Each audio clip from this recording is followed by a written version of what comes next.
কেমন আছো ছোট বৌমা? আজ আমরা তোমাকে রিলিজ করে নিয়ে যাব, কেমন? ঠিক আছে? আজকালকার মেয়েরা না ভীষণ অ্যারোগেন্ট, কোনো ব্যাপারে কোনো কম্প্রোমাইজ করতে চায় না। আরে বাবা, সেই জন্যই তো এত ডিভোর্সের কেস হচ্ছে। সান্যালদা, আপনার ছোট বৌমা কি ডিভোর্স চাইছে? আমি তো সেরকম কিছু শুনিনি। আচ্ছা, এই রুকুর মামলাটা তাহলে কতদূর হলো? মানে জামিন টামিন পাবে তো? বলতে পারছি না। সান্যালদা, আপনার অবস্থাটা আমরা বুঝতে পারছি। শুনলাম নাকি আপনার বড় বৌমা উস্কানি দিচ্ছে। হ্যাঁ, এই কথাটা না আমারও কানে এসছে, জানো। দেখুন, আমাকে এবার একটু বেরোতে হবে। ও হ্যাঁ, আমরা উঠছি। কোনো দরকার থাকলে বলবেন সান্যালদা, হেজিটেট করবেন না, আমরা আছি আপনার পাশে। হ্যাঁ, আসি। বাবা, খাওয়ার পরের ওষুধটা খেয়েছো? এবার থেকে আমার নিজের কাজ আমি নিজেই করে নিতে পারবো।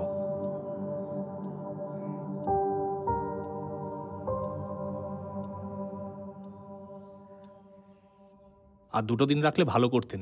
এনিওয়ে, আপনারা যখন বন্ড সাইন করে নিয়ে যেতে চাইছেন, আমি করে দিচ্ছি। ওর মায়ের কাছে গিয়ে থাকবে। মায়ের মতো সেবা যত্ন আর কেই বা বেশি করতে পারে, তাই না? ডাক্তারবাবু, খাওয়া দাওয়া নর্মাল দেবো তো? হ্যাঁ হ্যাঁ, ও ভালোবেসে যা খাবে সব দেবেন। আর মিসেস সান্যাল, কটা দিন সাবধানে থাকবেন। কোনো উত্তেজনা নয়, কোনো স্ট্রেস নয়। ওকে?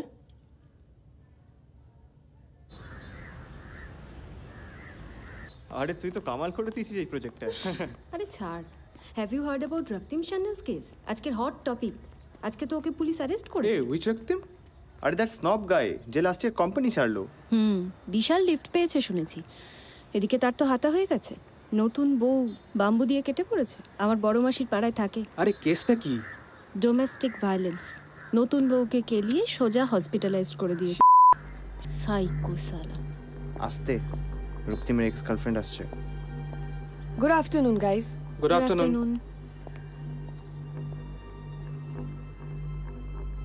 বেঁচে গেছে, নালে আজ ও হসপিটালে শুয়ে কাটা। যা বলেছিস।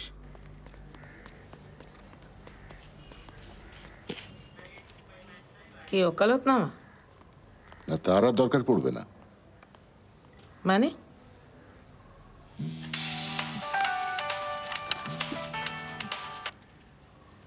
হ্যাঁ স্যার, এই তো সকালে। কিন্তু স্যার, আমি নিজে ভিকটিমের সঙ্গে কথা বলেছি। ভিকটিম নিজের মুখে সব বলেছে স্যার। মেডিকেল রিপোর্টও।